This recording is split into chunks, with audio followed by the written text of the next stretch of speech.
Press record. Got Hello, it. this is my friend. Hey, Ryan, how you doing, man? I'm well. How are you, Howard? I'm doing great. I'm doing great. Thanks for coming here to Bedside Manor with Howard Chance. Uh, it's been a while. I'm glad I finally got you. Uh, Yeah. got you to do it. How you been, man? It was a little time of turmoil and whatnot, especially financially, but it seems things are in order. New tires, driving again, getting things done. So things are looking up a bit. Oh man, yeah. What'd you say? $350 for a set of 4 truck tires, SUV tires? That's Yeah, crazy good deal. yeah. Costco discount. Yeah, that's something to be celebrated. Yeah, Uh, I mean, you're losing. I mean, you're looking at $800 there sometimes, man. exactly. Yeah. So, well, that's great. So you got everything's working out personally, and so what have you been doing lately? What have you been going through? What are the things that you've been experiencing or seeming to experience? Lately it has been well. I told you about specifically, I'll bring them up today. I took a bit of a social hiatus in general. Like there was interaction on social media and whatnot, but Yeah. didn't really talk to many people like on the phone, in person, things like that. Right. It wasn't so much like depression as it was needing to recollect and reorganize. Hmm. And I'm going to get back into my music soon enough. Um, Still playing around with my instruments and just kind of enjoying experience, I suppose. Yeah. Well, what we were talking about earlier, and I don't want to, push on this any, too much or anything, but we were talking last night, I believe, Hmm. and you've had uh, kind of a, I don't know, what do you call it? What would you call uh, maybe a shift in perspective a little bit, or you know, looking at things just slightly different somehow recently? Would you like to talk about that, or is that something that is on the menu? Yeah, that's on the menu. Um, Really, the shift of perspective for me was, I suppose, the emotional hold I had on things prior. Like I said, I was quite an angry person on the inside. Didn't really show it. Um, like I never destroyed objects or hurt people or anything. It was just internally angry, especially at myself and what I felt were mistakes and wrongdoings, and constantly bashing myself for it. And I had this realization, I suppose, maybe a week ago or so, and it kind of hit me that this is who I am, at least Yeah, in this story. And I mean, I suppose it's just me accepting it. yeah, it, yeah. it, It's kind of it's it's so it's you don't have, that's one thing about these kind of discussions, man. Especially when it's kind of new. You know, the the language is difficult. It's difficult to know how to talk exactly. I would just give you the just tell you, look, man, you're free to talk as you wish. Most people can read between the lines. This is not an English class. It's not like something nobody's going to give you hell about using first person pronouns or and all that kind of stuff. And just keep it simple because everybody understands. It's sometimes a glimpse people might say or something like that. It's really hard to talk about. There's no, I mean, because it's actually impossible to talk about. yeah. And yeah, but if you'd like to expand on anything, what was going on when like did you have a glimpse? Was it something like a realization, or what would you say? I would say is, yeah, a realization for the acceptance of myself and who I am, and inner workings, and being okay with that. And Mhm. it also hit me that my mistakes, like, again, it just never involved hurting people or animals or anything like that. And I'm all about loving others, Yeah, and I show animals that insane amount of respect and whatnot. Mhm. And it really boiled down to, hey, do you know what, man? Like, even if you were those ways, like at some point, what's wrong with acceptance? Mhm. And using kind of that in comparison, and it just dawned on me, hey, man, accept yourself. Yes, I completely agree. It's almost as if in accepting everything as it is, you Mhm. accept yourself somehow. Somehow you find it within you. And it's paradoxical acceptance. Who's doing that or whatever? Aside from those paradoxes, the simple reality is that in the appearance of a glimpse, it seems like the individual comes to a point where you look around and you see the ugliness, you see the bad, you see, I mean, those things that you don't even want to express, but is in everybody's, everybody's forte there. Everybody knows what you mean when you say ugly and all of that, and you can look at that and say, you know, um, I don't know, maybe that there I am. I mean, that very well easily could have been me or could be me.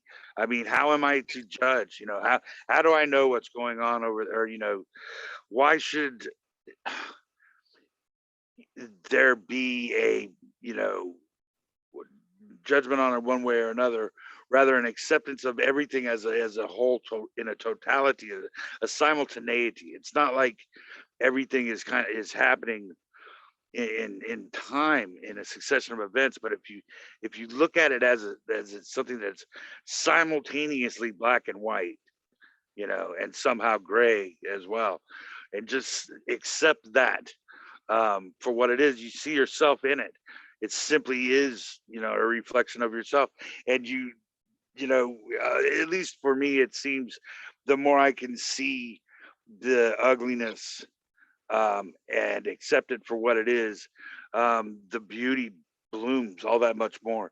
Mhm. It seems like the love actually prevails when you accept, quote unquote, accept is a weird word, but yeah, you see the ugly and the good as simultaneous somehow, and you can rise above those kind of good and bad, you know, uh, uh, concept. It's not something is beautiful and something is ugly, but everything is love, in that way, and that it is Mhm. unconditional, and that the ugly comes with the good, and vice versa, Yeah. and it's beautiful and perfect just the way it is, and unconditional in that anything could happen at any time, and you know you could be riding high one moment and just facing turmoil the next, but once you see it simultaneously, it's almost funny in that it used to be me going up and down in a roller coaster, but now it seems like everything else kind of oscillates, you know what I'm saying? Whereas Yeah. I'm just kind of like just watching this thing go up and down, and round and round. It's pretty funny.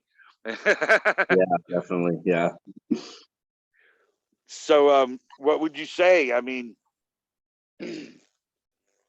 now that I know that you were already you were an animal lover, you were kind, I know you were angry, but you were never mean really to anybody. A few, everybody has out, lashes, everybody lashes out and stuff, but you were always really kind to everybody, and that's something that everybody saw. So how you're saying that you were really angry, and now are you saying that what are you saying? Are you saying that's kind of dissipated? Yeah. It's dissipated into a sort of level calmness that it's just really easy to work with, especially on just the other day. I had this. I can't even put a time length on it. It just seemed like infinite. There was this bliss, and I got some artwork done, and I made some posts, and I was just interacting with people, and then it hit me, hey, you know what? I haven't talked to Howard in a while. Let's call him up. I'm glad you did. Yeah, I'm so glad you did. I've been noticing your art has been coming up and your lyrics more on Facebook, and I love it, man. How long have you been sitting on that stuff? Or are you creating new things? Yeah, I'm constantly just in that creating mode, and Nice. it's just works in progress after works in progress, and sort of a procrastinating artist musician. And I don't know. Lately I've been fooling around with my keyboard, which is to the left of me actually. Really? And it's just, yeah, it's my Casio, and yeah, Nice. this thing's pretty, yeah, hefty. But um, so I mean, there are pieces that I've been working on since I started venturing into music, and even my first song I ever wrote when I was 15, when I first picked up guitar. Yeah. That's always a work in progress. It changes Right. every time I play it. Yeah. Isn't that beautiful? It So is. do you have that? Do you have that on? Do you have a link or something for that? Oh, for Your the first song? song? For the first song? Well, I did a like lyric shift that I posted in I don't know, not really group, Good. uh and it was, it was all right. I loved the shift of the lyrics. I suppose the training of my voice wasn't quite there yet. I'm feeling much more confident in that now, so perhaps I'll just re-record it. You know what? Yeah. You know what I love about music? I was a journeyman at best. I mean, I was a bass player. I could keep a swing beat. Nothing. 4/4, anything simple.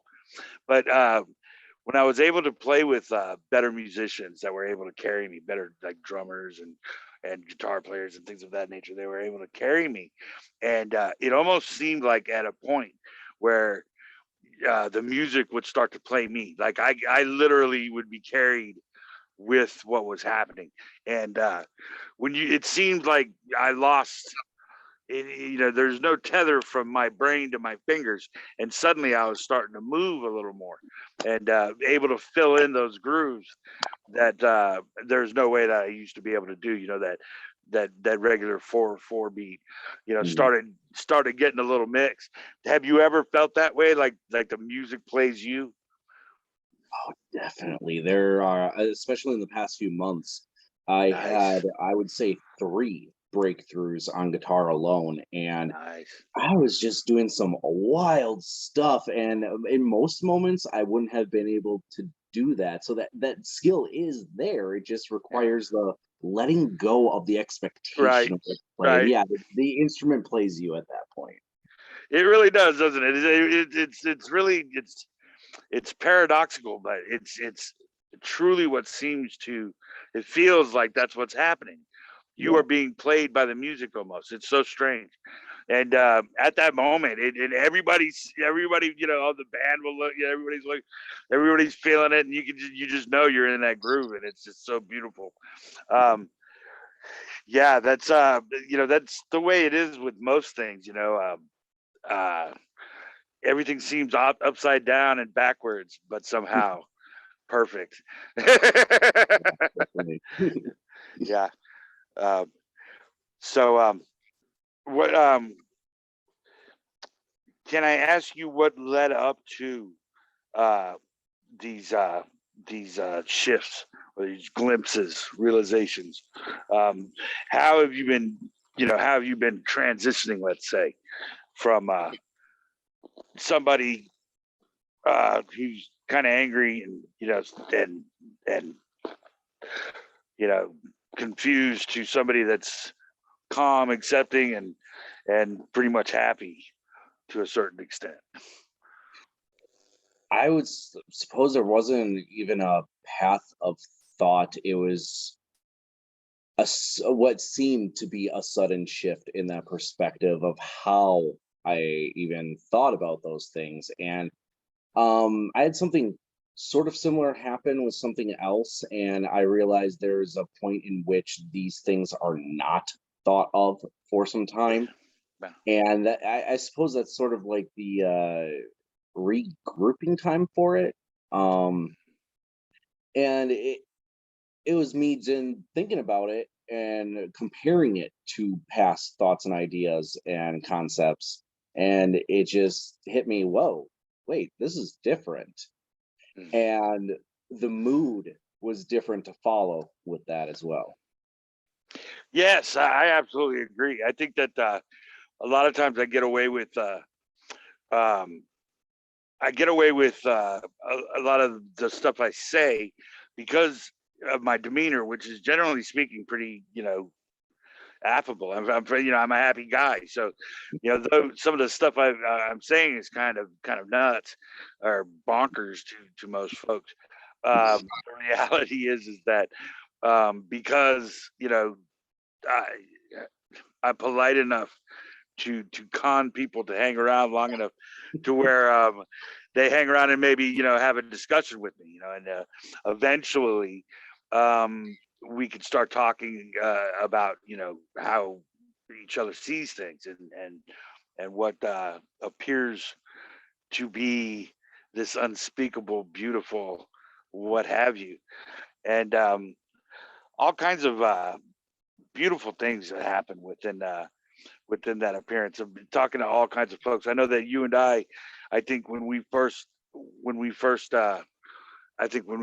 met, we tried it and we parted ways and then came back and then parted ways and then came back. And the last time he came back, I said, just please, just give me a chance, just hang out. I'm not asking anything of you.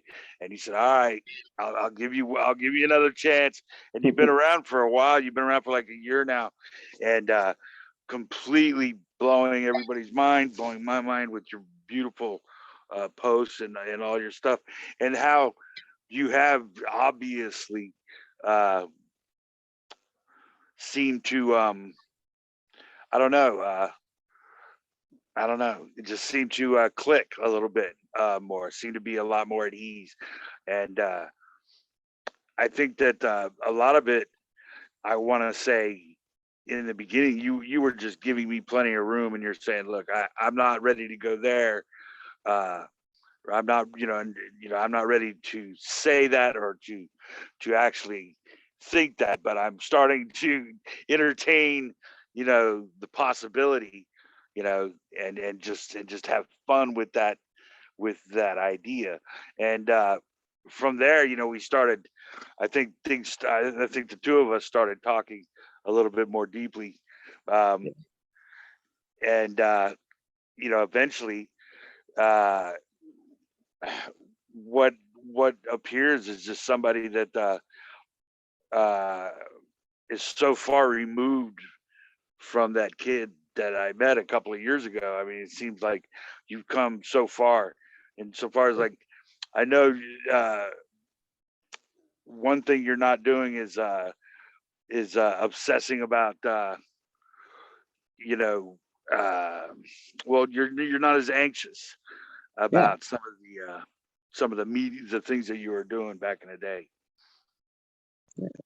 No, that's a pretty spot on observation, and I would say, I was in when you first met me. I think I was maybe fresh out of or somewhat out of my second mental institution from a suicide attempt where literally flipped a car at 80 plus miles an hour through Wow. some trees, and I went into a manhole cover that I had to pick Holy moly. hit my So head on the give us a story. Give us a story. Can you tell us the story? I can definitely. Yeah. So this was back in my substance abuse days, Okay. and I was, mind you, I want to make this very clear that I never shot. It was snorting H and cocaine, and I was on I don't even know how to describe it. Probably the worst come down, I suppose, off of these two substances.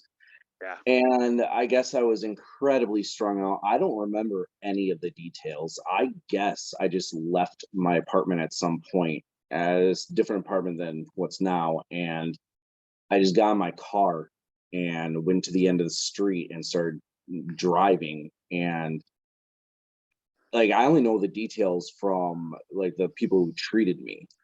Right. And so it was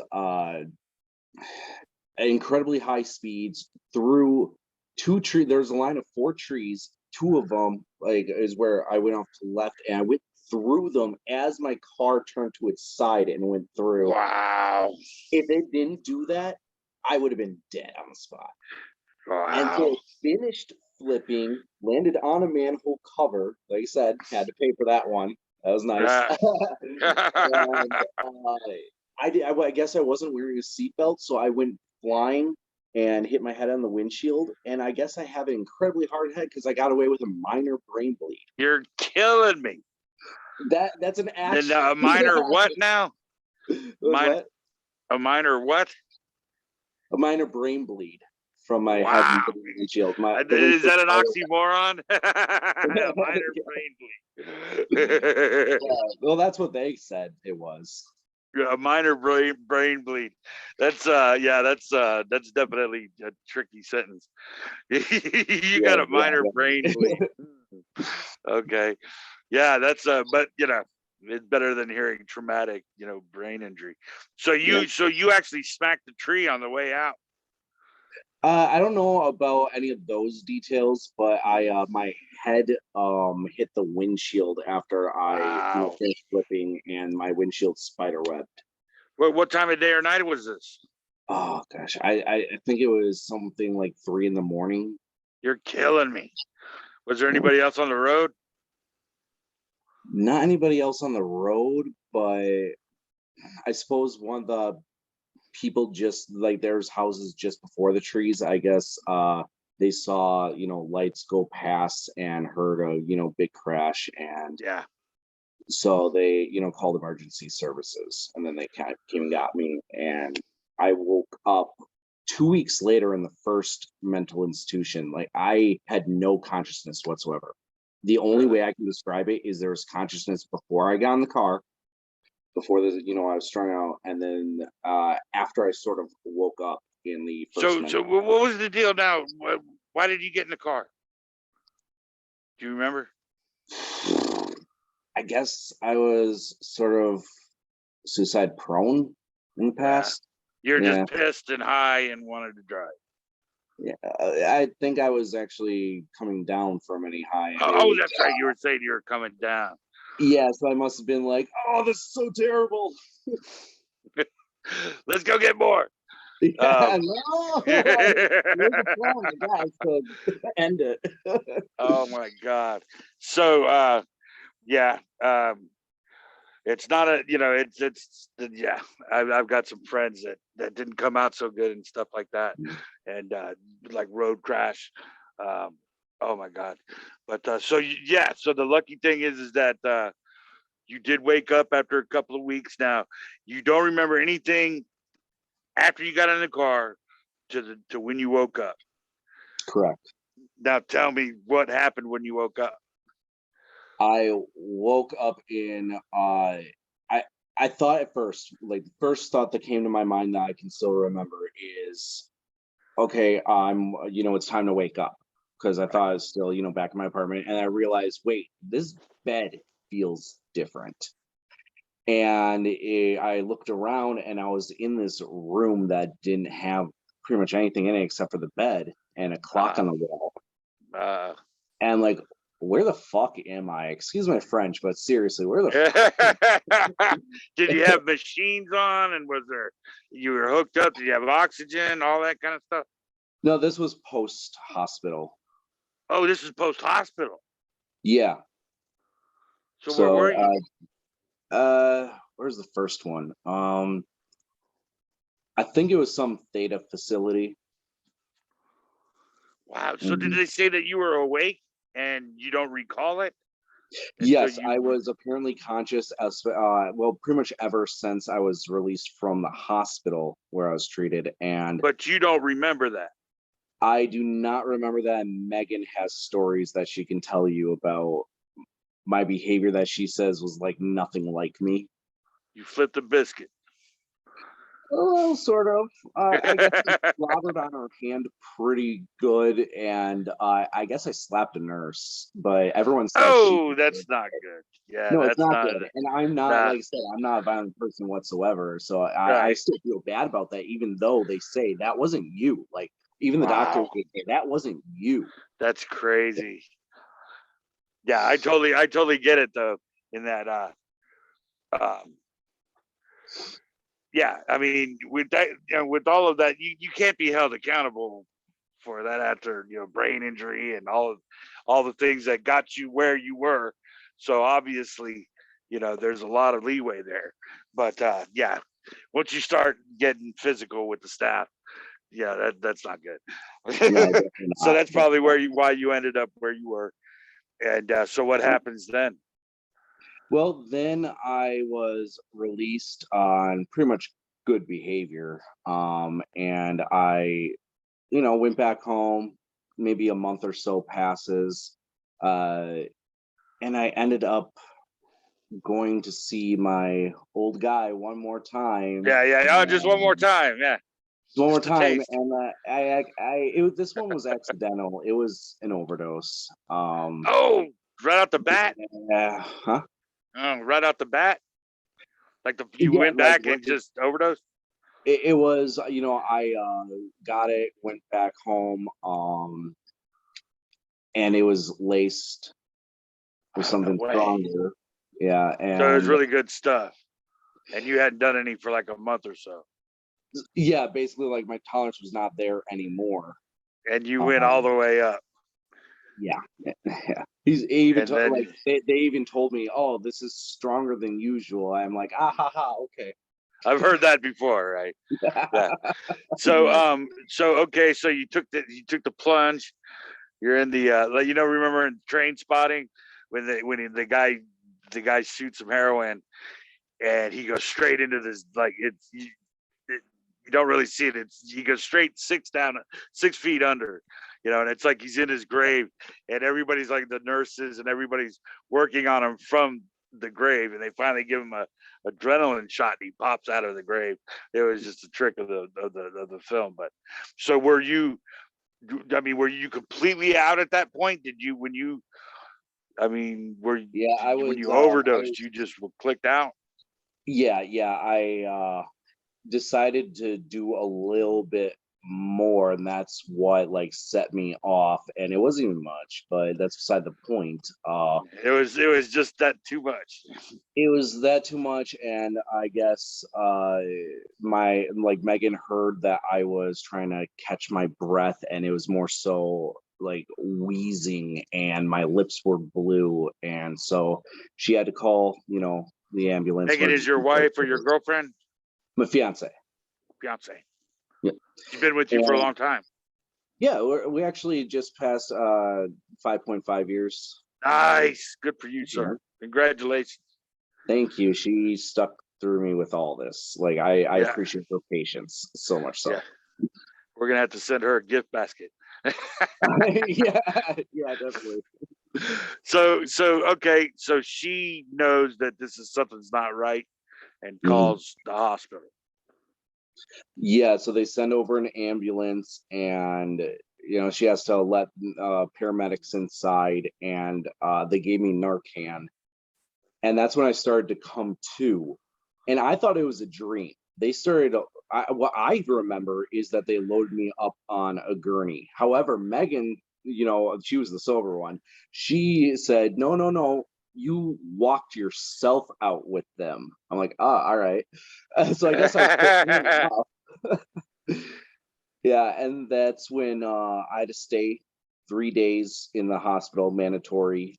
And then after it was the court, actually the state, that decided that I needed to go to a mental institution, and that was Winnebago County. Do some research. That's a fun one. Is it better than jail? No, Yeah. the common room was just the worst. Like the chairs were, incredibly. They didn't have any cushions. They were incredibly hard, badly angled, and it was just so people couldn't pick them up and throw them. Right. Yeah. So you get mandatory pushed into that, and you got to jump through hoops. Yes, basically they wanted to. Normally, I'll say this one right away, and then I'll go into a little other kind of fun details, if you will. So normally with that hold, they had you complete what they considered 5 weeks of paperwork, and you had to get each thing signed. And Right. I was in there with other people who said, no, it's more 5 months. Right. Right. Yeah, and for some reason, they decided that that wasn't necessary for me. My AODA counselor said that's not necessary. Like, we're not gonna have you do that. And Okay. well, to this day, I still haven't, retouched anything. I've never had a craving to retouch it, so I'm good. Like, Right. he was right about me. So I guess he saw something in me, and that was really appreciated. Um, and I don't know if this one could be interesting, could be scary for others, but somebody might know the story of these two girls that were inspired by Slender Man. I don't know if you know what that is. I think so. Uh, Yeah. yeah, and So so he's like, yeah, I know what the Slender Man is. I don't know the reference, but I know that character. I've seen him around. yeah, somebody watching this video would probably know it, but there were two women who were participating in what was, I guess, a sacrifice or a murder. Luckily, the I girl turned out fine. Like, she was stabbed 40 times, but she was, she came out of it. She's okay. what? Uh, yeah, seriously, just one of them held this little girl down while the other one stabbed, and I was What? actually in the institution with the girl who held the little girl down.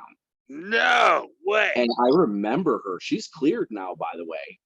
What But was she like? when I was in there, it was just constant.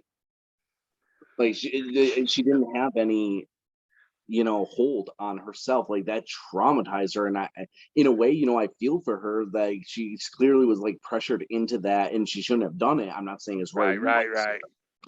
but she lost her mind, Yeah. whatever it was before. Yeah.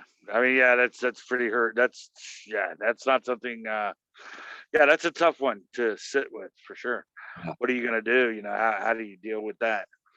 Rock back and forth in your chair, I guess. So she was, exactly. yeah. That's kind of sketchy though. So you were in there with some people that had some serious problems. Yes, and I didn't know this. I didn't receive this information and link up my time while I was in there, the Mhm. timeline. Maybe, I don't know, a year after or so. Like, it was somewhat really within the past few months is when I learned about it. Right. And I'm just So like, this no. is so how long were you in there this the second time? I think that's a good question. I think something like a month and a half. Megan's the one who keeps track of all these timelines and dates. Yeah, okay. Yeah. So okay. So you get out of there, what happens? I get out there and I was the most meek that I had been since I was a child. Everything frightened me. I was agoraphobic. I could barely even stand on my own. Like, in this apartment, there's a door out to a balcony. I could Yeah. barely, go out to the balcony. Yeah, I remember And some of that. yeah, That's and it kind of was, yeah, it was awful at the time. It was awful. where I came in, isn't it? That's Yes. that's Yeah. kind of where I came in. It's like, because I remember you being agoraphobic and having to jump through a lot of hoops in regards to the counselor and the medications and all that kind of thing. Yep. And how is 6 months. how is that kind of stuff going? What's going on there? Well, I long since finished my 6 month commitment, and they were very nice to me because with that, out of the first institution, it was 2 months. Now I remember, it was 2 months before the second institution because they had me on a 6 month commitment. It reset because of that overdose, and they decided to give me another 6 month. And I was diagnosed with borderline personality disorder and things like that. There's a whole list of things, but ever since I kind of came out of that and completed that commitment, I decided to actually not take these medications because I didn't feel like I was a danger to myself or anybody else. Yeah, And I've been medication free for a pretty long time now, and I'm like fine. yeah. Well, Yeah. that's awesome to hear. That's amazing. How long has it been since that last hospital visit? That's a good Or did question. it got to be 18 months, doesn't it? Yeah, because I think it was March 30th of last year is when I overdosed. Okay. Yeah. So, Yeah. okay. So over a year. Yeah. Well, that's amazing, man. That's, you know, I remember when we picked back up, I think it was totally by random chance too. We just kind of ran across each other, I think, on Facebook. And Yeah. yeah, I remember that was a really tricky time for you. That was tough, that transition after that second one. Things were kind of Mhm. things were kind of touch and go for a little while there. I know that I don't think that you had a whole lot of options as far as your personal autonomy. You know, like what you wanted to do, you had to continue to jump through hoops and stuff. Mhm. Yeah, and that was and there's the thing with the medication and the agoraphobia, which was amazing because now I'm, you know, you're talking about you know, hanging out at the pool with your friends and you know, it just seems like you come so far. Um, and I don't know. I'm just happy to hear about it, you know, and I would love to love to hear about how you gotten from there to here. And like I mean, even in a roundabout way, it's probably the best thing about it is you know, who knows and who cares. It's just one day at you know, one day at a time or what have you, you know, just kind of yeah, how would you describe the past year or so? And Well, you got the general one pretty much like again spot on, just one day at a time. I mean, how else do we really experience this yeah, one day yeah, at one moment at a time. That's all it is, right? a time? Yeah, Details wise, I was testing out different things that I would do to address the fears that I had, and some things would maybe appear successful at first. And mind you, my memory is still crap to this day, so I don't remember all really. the details So and things. you still are having like issues with the brain injury. Well, it's more so like the formation of new, if you will, long-term memory. Like I still have a sharp memory about my childhood, but the new adult memory after the Yeah, institutions, it was almost like a life reset, and my memory is definitely not as sharp as it used to be. yeah, yeah. I hear you there.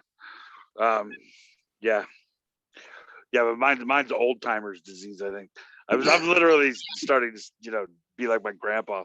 I'm horrible with names, but so yeah, I could you know I could totally agree with that or I understand that problem of having the memories, you know, 30, you know, 20, 30 years old, but not being able to remember what I, you know, went in the other room for, you know. So nice cat. This is Beautiful. Odin. He is my Hey, buddy. Odin. He That is is the a best big, buddy. healthy kitty. He really is. Nice. Yeah. So yeah, please expand on you know, how it's been and how you're dealing with all of this. So for a while there, it was incredibly touch and go with the path I was trying to find. And this was while I was at the time trying to study, if you will, non-duality and just like, oh, I can't wrap my head around this. And Yeah. I suppose it was a similar kind of moment where you had to move away from those ideas and concepts, and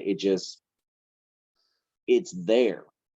And at one point, it wasn't so much understanding non-duality as it was just, oh, hey, there's nothing to understand. Like it might as well just be anything or nothing or what, you know. And I just started having fun with words and the illusions and stuff like that with it. And so art was a big part of it. My digital art wasn't so great at first. I've even removed some pieces since then, but very happy where it has gone because I built up that skill, and it was a great way for me to work through the traumas and Oh, I move love that last piece you put out. The dark one with the red kind of shading the buttons.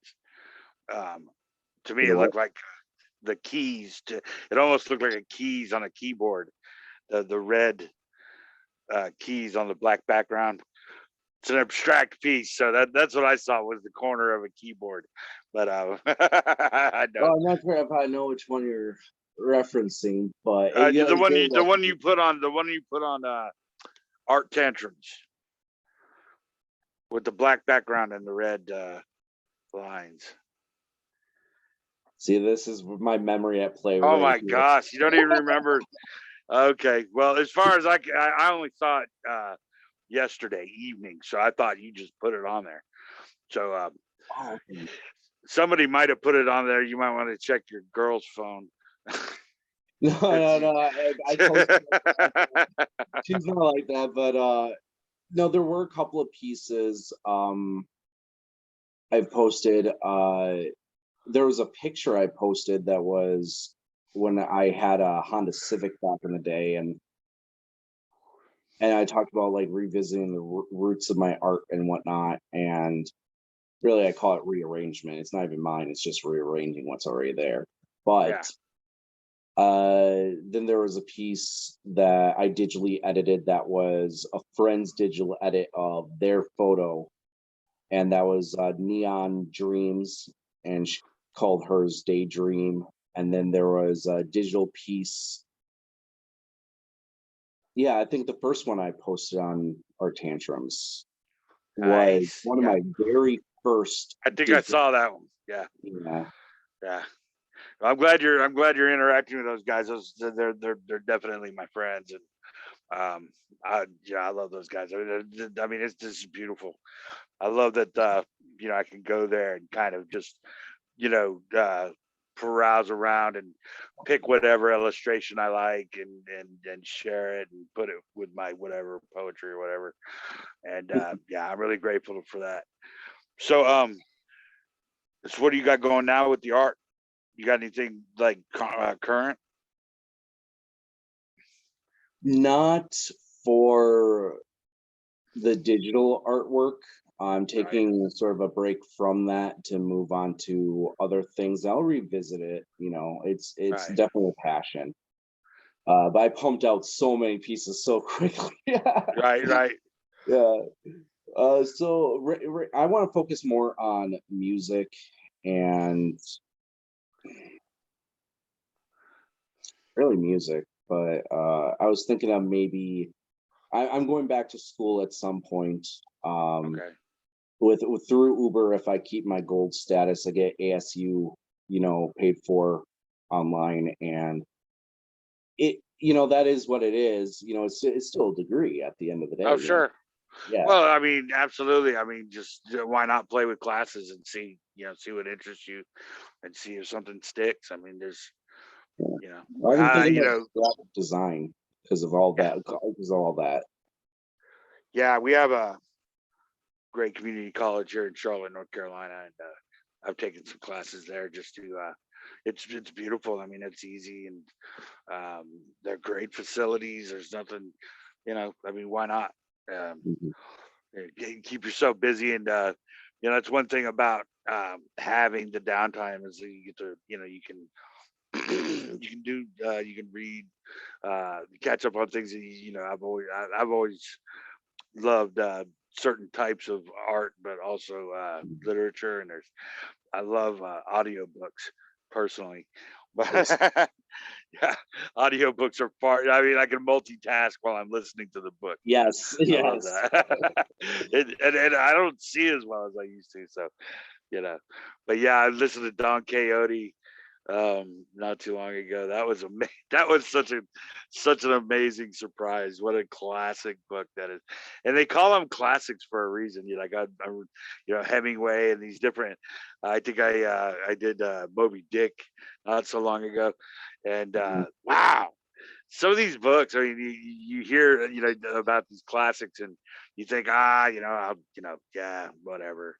But then when you actually listen to it, um, narrated word for word. Some of this stuff is amazing, just absolutely amazing. And like I said, they're called classics for a reason. I love doing that stuff. Um, but yeah, my last big novel I think was Don Quixote, and that was that I'm telling you is just one of the funniest books I've ever heard. But yeah, it was classic.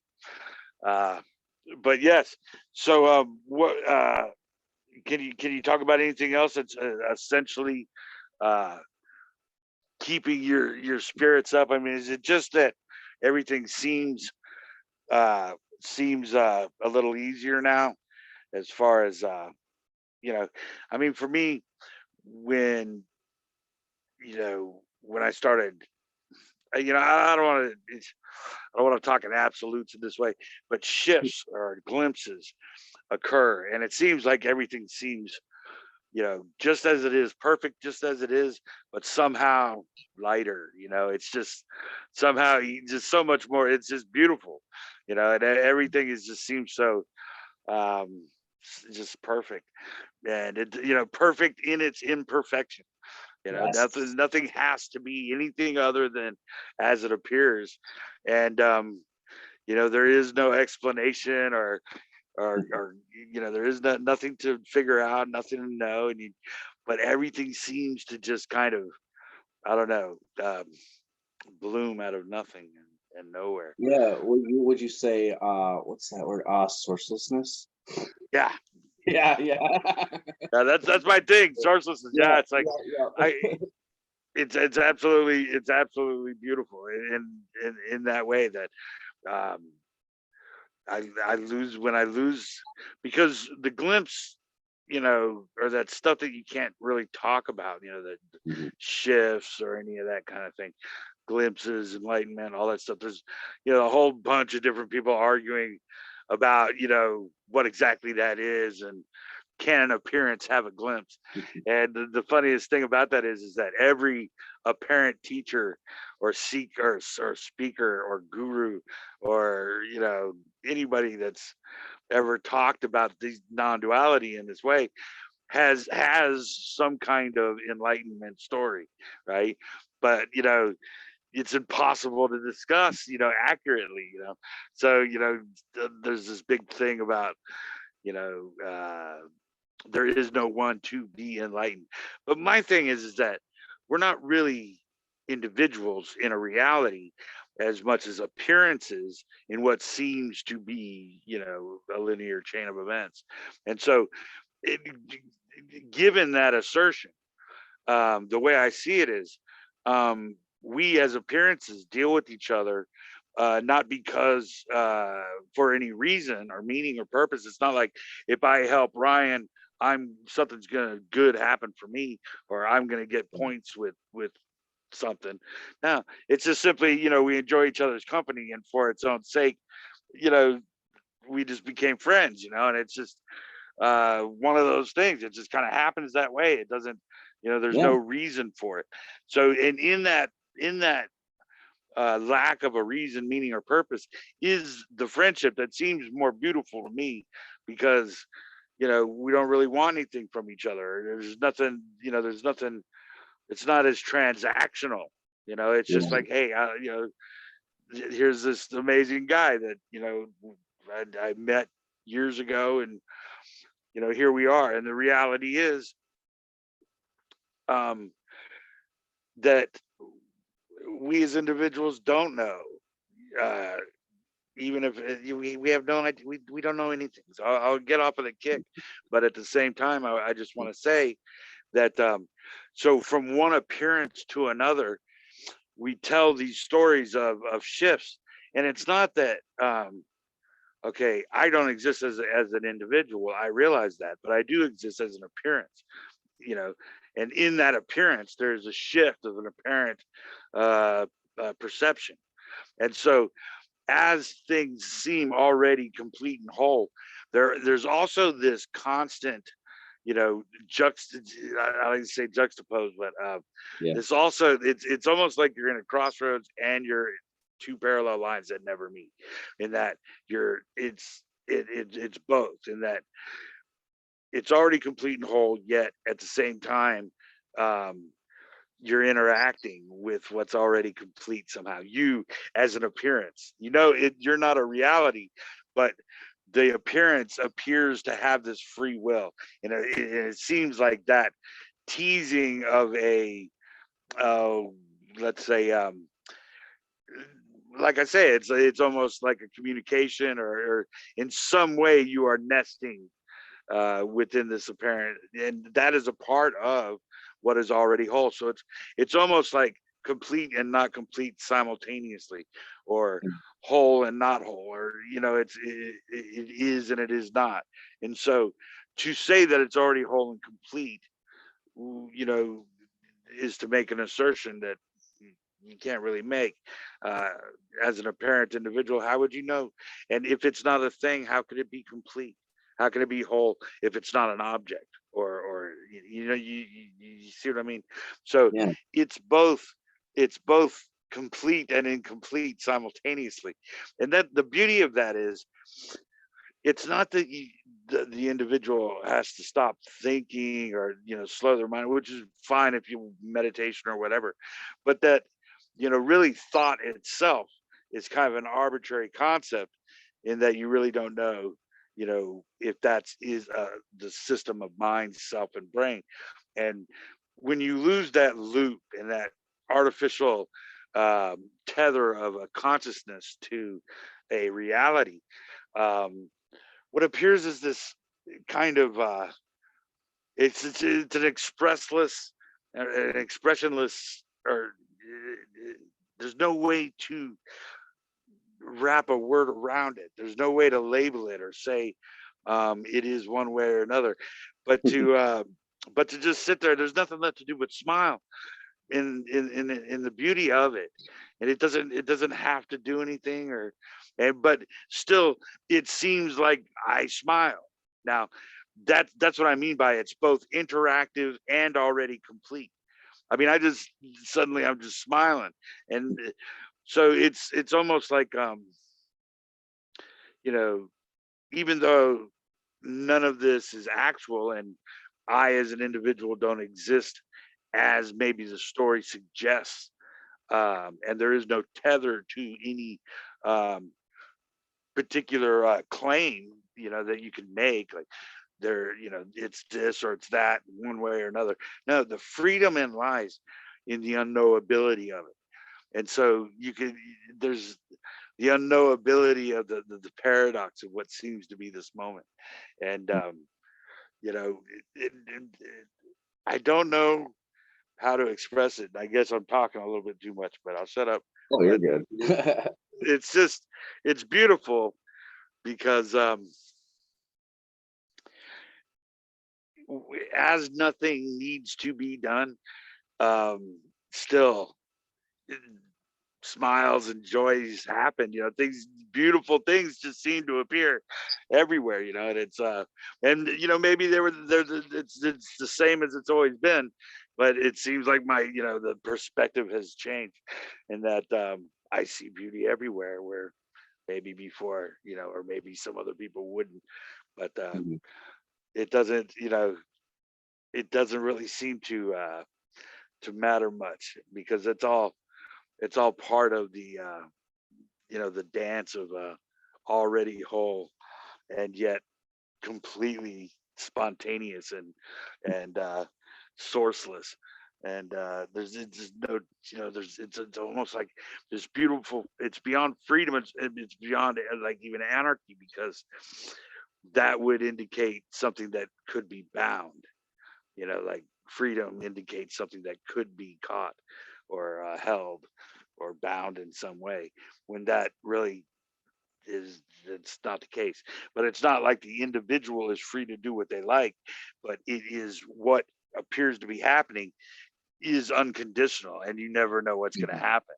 That's the freedom. The freedom is that you can't know what any of this is, or if it is an is or an it, or none of that stuff really even actually. It's the wrong question, to try to name it or describe it. You're going the wrong way, somehow. uh, but yeah, in the inability to wrap your mind around it or any of that kind of thing. Just let all that go. The whole mind, brain, self loop is completely illusionary. And the you know definitions of what is consciousness, why am I here, what am I doing, what is going to Mhm. happen, none of that stuff really means anything at all. And I don't know, for me it just seems that in in that realization, they're just became something beyond a peace, and more of a joy to just experience every moment, even as an appearance, even as an inexplicable wisp in the wind that may not exist at all, and may, here today, gone tomorrow. The whole tetherlessness of it is actually um, calming Yeah. to me. Yeah. Yeah, I agree with the calmness of it. Sometimes I ponder about. I try to remember back to when did like my consciousness sort of spring forth, and try and gauge possibly when it will end. But I mean, the past is maybe even like an overlay of the story that's going on now, if you will. So the past, maybe we do remember it, and perhaps it is a thing. Perhaps those were moments experienced, but it doesn't exactly give that beginning tether. And then think about the future. Well, it's not there, and Yeah. it's engageable because it's like you said, anything could happen with this. And so and that's where like the one of the ideas that kind of sparked this about was what I read about, basically statistically speaking, with our existence, that any guess anyone makes about all of this, probably like I guess it's virtually impossible for anybody to be essentially 100% correct. I'll go with kind of Yes. modify their thing with it. But so there's no tether for the future on that for me either.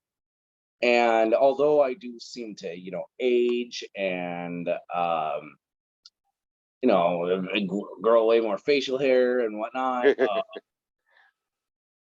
I in the any moment that I am in true appreciation and I'm in those blissful moments is when I just feel it's sort of an infinite whatever it is.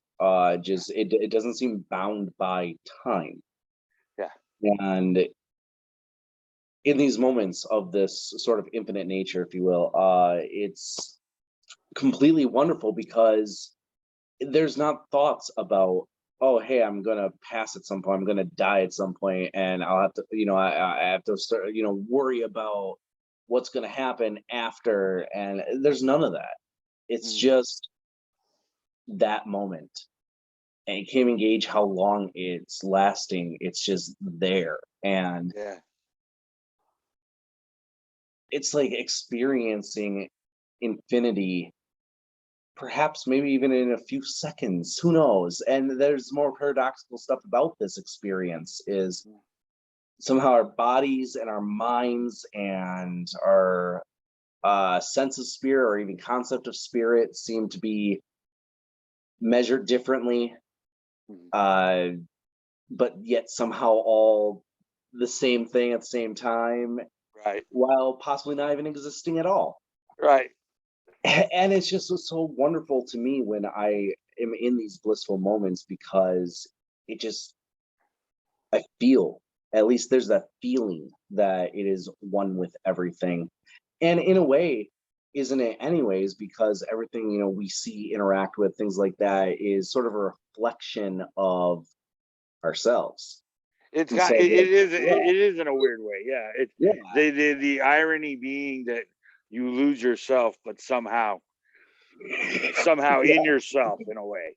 It's almost like it's a reflection of a reflection to the infinite, yeah, but it's a reflection of something akin to what you are of yourself. It's not necessarily an observation. You as an observer, and other things as a reflection, but just a reflection of a reflection, and so you don't know if it's kind of mirroring you or you are mirroring it.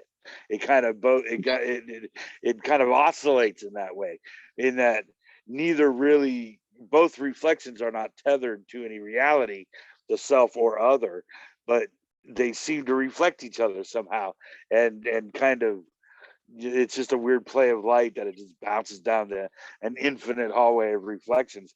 And sometimes they seem to link up, you know, sometimes sometimes things just seem to you catch the light just right, and it's a beautiful day. It's a beautiful thing. And it, you know, within the story of myself, though it's not actual, it's not in time or space or anything like that, but I remember several times where a little glimpse here or there never killed anybody, man. It definitely felt great to me. So, you know, and as an appearance goes, felt great to this appearance. You know, I mean, what I don't know what to say, you know, about people that, you know, want to try to say that because there, you know, there's no real self, that there's no, you know, glimpse or no enlightenment or any of that. Well, with enlightenment's kind of, it's not really what I mean, but a glimpse or what a shift in perspective. And these shifts, you know, for me, have, you know, they kind of oscillate, they come in and out of sometimes I feel extremely dualistic, you know, and individualistic. I feel like I am a self looking at other, and I get angry, I'm feeling pain, and I get contracted into the character story of myself. And even I can see it happening, and you know, it's that paradox where I can't stop, you know, being, you know, a jerk or whatever's, you know, whatever I'm doing that's completely, you know, ridiculous. But then, you know, you calm down and, or, you know, I can oscillate back into some kind of just an unexplainable ethereal, you know, thing where I just completely lose, you know, the self and thought as two separate things. You know, self and thought merge, and the next thing you know, separation completely dissipates. But it's not something that like you can do as a method. It just kind of happens, you know, yeah, I mean, out of nowhere. And it's completely spontaneous, and that's, or at least that's the way it seemed to me. And I'm saying this as an appearance. I mean, I know that none of it is real, but nothing is real. So you know, it's like saying, you know, cars don't exist or something, or, you know, it's like saying, you know, yeah, cars don't exist in an actual reality, but they do seem to drive people around. You know what I mean? So it's the same thing with, you know, the shift or different experience, you know, shifts of perspective and glimpses, and, you know, the enlightenment story, whatever you want to say. Those things appear to exist, you know, and as an appearance, I interact with them. I mean, it's not a tether to a reality, but it doesn't have to be. And in fact, it's even more beautiful when you realize that it's not necessary that the appearance follow some kind of set of rules, because it's not an actual reality. It's not tethered to a material objective truth. So, but the one objective truth that we can share is that there is no truth, and within that paradigm, we could tell each other stories about what appears as a memory, it appears as something that has happened. And, you know, I see anybody saying otherwise is kind of like, so what you're saying is that you don't exist, I don't exist, we are appearances, and everything's already whole. Okay, fine. But everything already whole coming from your mouth is completely different from, you know, what wholeness appears like to me, to the appearance of me. Now, whether or not that is relevant to the person saying no, none of that exists, is irrelevant to me. I don't care what, you know, does or does not exist. I don't even know what that means. What does existence mean? What is not existing? You know what I mean? So you're saying that something doesn't exist, essentially, you know, will give me an example of non-existence. So to say that, yeah, I exist as an appearance, you know, these things appear to exist within the framework of an appearance's memory, but that's all it has to be. It's just a glimpse of a whisper on a wave in the middle of an infinite ocean. It doesn't have to be anything at all. You know, it just appears to be something that, you know, this dream state experienced within a tetherless, you know, foundationless apparent happening, not happening. So however you want to, you can get tricky with the language, but ultimately it is just a beautiful thinglessness that expresses itself however it wishes. No, your words. I think there's, well, there's a reason you connect with many people and whatnot. For me, why it seems sort of even almost effortless to connect with you, as times which I'm willing to.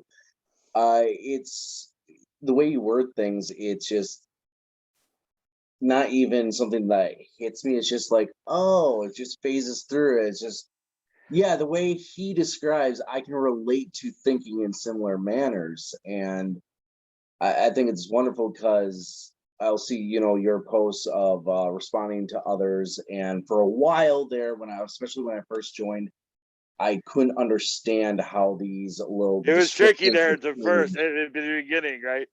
Yeah, it's very tricky. And then I realized, oh, wait. It's because, as you say, oscillation. I find that wonderful, by the way.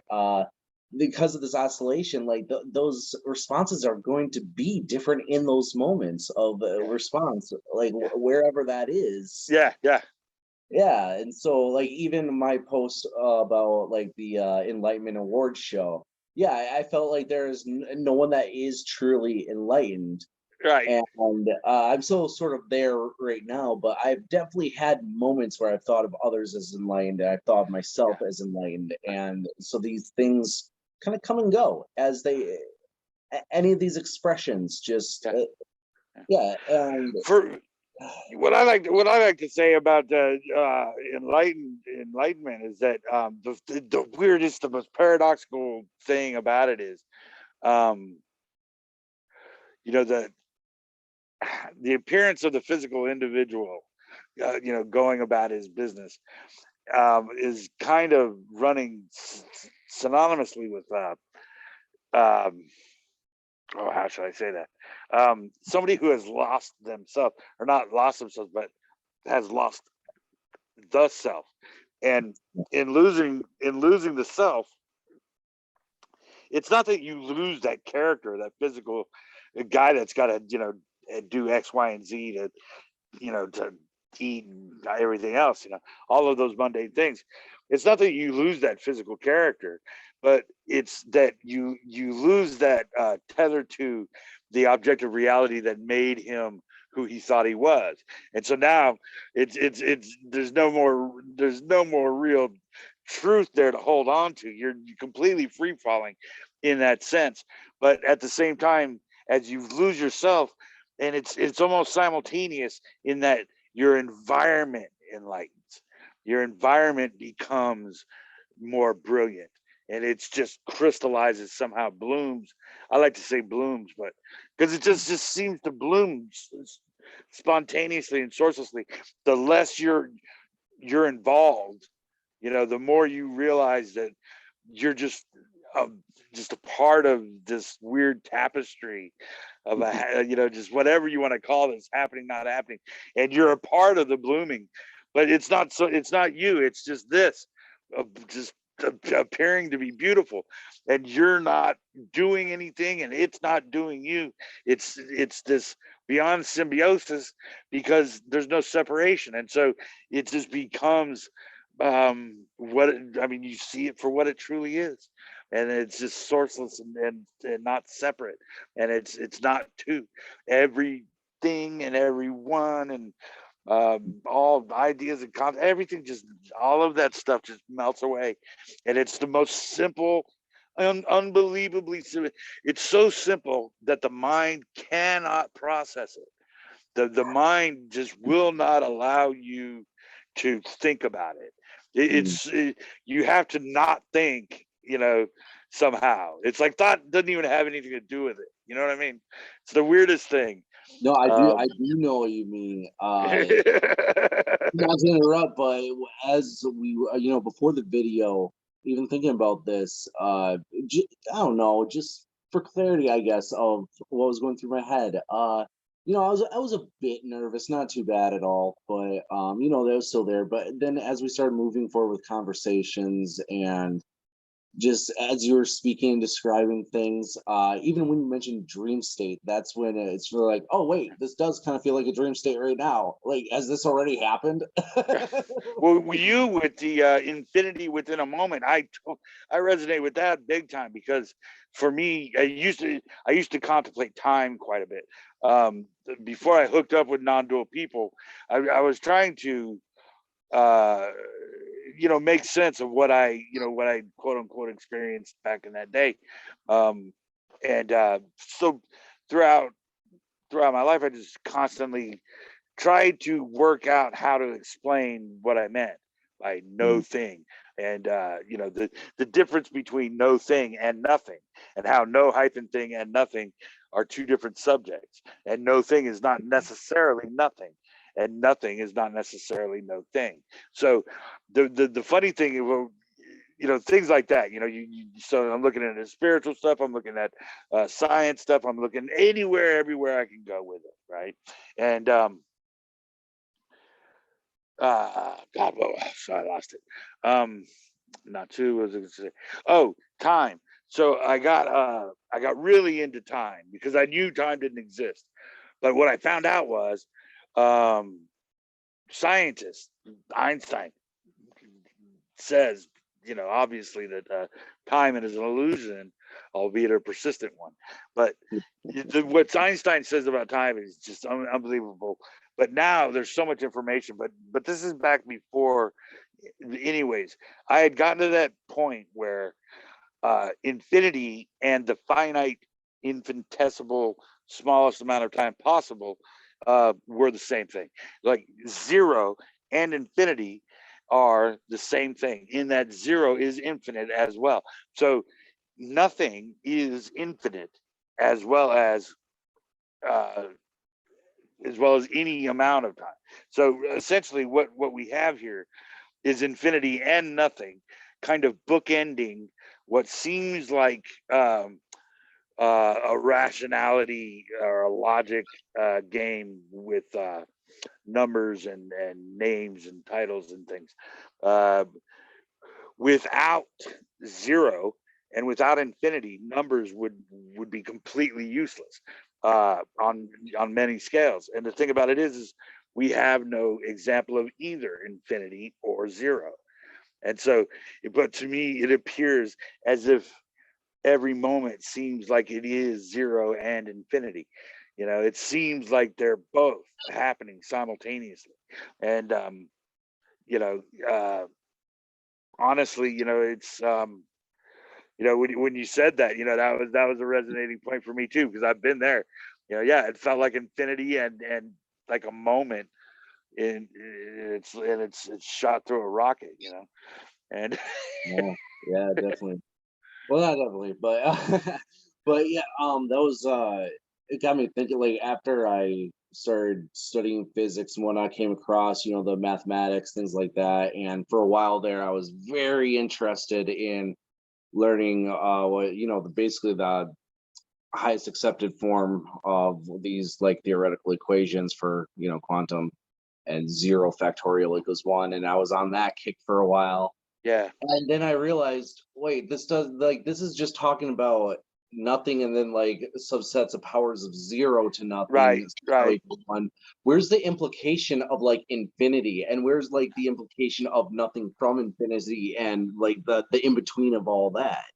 Infinite infinities and all of that kind Yeah. of thing. Right. Yeah, exactly. Yeah, and yeah, the thing is, the math equation that I replied to a comment on a while back, like Yeah, that was just something I did for fun. There's no yeah, real mathematical or scientific base behind it. It was just me trying to think of a way to represent how to imply all these things yeah, to each other, because it's just why not have fun with yeah, yeah. it? Yeah, I mean, why not look, and why not explore, and why not you're going to come to the same place. See, for me, it's not when I'm looking at a thing, or when I'm looking at whatever interests me at the time. It's not that I'm looking at it to get an answer. I'm looking at it because I know what it's going to do is show me how I can't know it definitively. And so usually when I'm exploring different subjects, what I mean to what it just always ultimately happens, and it's just I've come to sit back and smile and wait for it to show itself. But it's just an infinite paradox in that no matter how you look at it, no matter what you're interested in, when you ultimately get down to the nitty gritty of whatever subject you choose, it will turn into unknowability. If you know, if you look hard, if you look close enough. So you know, any kind of you know, anything that interests me, I study with a vengeance, just to see where, you know, where those ideas take you, and how that imagination plays out, and then always get down to the nitty gritty. This does appear to happen in this way. Yeah, evolution, uh, you know, time and space, whatever you want to say, all of these different subjects, and anything that you want to look at, quantum physics, as far as you know, quantum field theory, standard model, everything that you want to talk about is going to end up being not only um, unknowable in that uh, you're not, you know, we're not smart enough, or it's, you know, we're, you know, we haven't figured it out yet. It's that it's the system itself that will not be figured, because there is no answer to the question. It's within the system that it shows you that it's not a system. It shows you that it's not a mechanism. It shows you that it's not working as what we seem to call cause and effect. We appear to call these things, you know, that comes from a source and goes to a destination, and we're in the middle traveling from point A to point B. That's how information moves, that's how light moves, that's how blah blah blah blah blah. But that's not what's happening, and it will show you that light actually doesn't move. And you know, your perception of electromagnetic waves move, and that is, you know, the story of what your brain can be capable of. And Mhm. but your brain is not objectively known to be yours or actual, so your mind is not validated, so your perception is not based in any kind of objective reality, and therefore everything that seems to be real is therefore completely free. I mean, it's bound by nothing, nothing. And so even whether the appearance of the individual uh, knows it or cares or not is irrelevant to that fact. And so uh, to look at it, I think a lot of people miss initially the beauty of the unknowability and honesty of that set of circumstances. It's not that, you know, I'm trying to get you to believe something, or it's not that this is something of a sales pitch. I'm merely pointing to, and if you have another way, if you have an objective truth, please tell me what it is. If you have a source, I will be glad to hear what it is. I will be glad to listen to anybody talk about an objectively real destination, or or a past or future, or anything regarding objective truth. I'll listen to you. But the only thing I know as of this moment is that we seem to be appearances that that travel through, you know, that seem simultaneous, everything and nothing. Uh, but in within that everything and nothing, there is the appearance of an individual running through a series of events in time and space. But that is all happening not linearly, but simultaneously. The Buddha exists now within our expression of self and memory. You know, everything that we've learned from the ancient teachers and the scientists, all those people don't exist in time and space. They exist now within the appearance of our ability to perceive or Well, understand what they say, or what they appeared to say. So they didn't exist then, and we don't exist now. But it's that entire story of subject to object, the entire story of a teacher and a student, or, you know, somebody teaching and somebody learning, or suggestion and comprehension. All of that happens simultaneously, and so there's no teacher or student, and there's no, you know, there's no Buddha or monk. It's just it's It's just that dynamic that plays itself out simultaneously somehow. And that's that's amazing. Because if you read the Buddha that way, or you read these teachers that way, you read modern, any of the new guys, you read them as if they are not separate from what appears to be happening. They arise as anything else. Their words arise like that water bottle, or what have you. And it takes on a whole new meaning, because it's just funny. You can see it in a different way. Anyways, I think, am I keeping you too long, man? No, no, Megan's at work. I'm at home. Odin's in the kitchen. Yeah, I got time. I Okay, got well, all that's the time. All the time. so yeah. There's so as of so I think I've talked myself out. How about you? What you got? What you got going on? You want to say something? You want to add to Well, some of this? I don't know about adding to any of that. It's just well said. Something I guess there was something I did want to touch upon. But here's my memory at play once again. Talking about stories and past, but before that, I suppose I'm calling upon the past before you're talking about the past. Yeah. Well, yeah. I'm not. No, it's escaped me. What have you? But yeah, that sort of simultaneous nature of this all, and the perceptions of these things, and I guess the stories of the perceptions.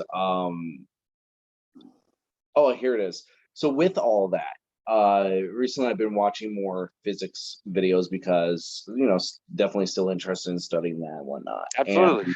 yeah, it's all wonderful. Like so much, just all over the place. But I guess another fundamental force was founded, and it's like how it's determined between like electrons and photons for the electromagnetism, and what you were saying about we seem to like we think we get closer and closer, Yeah.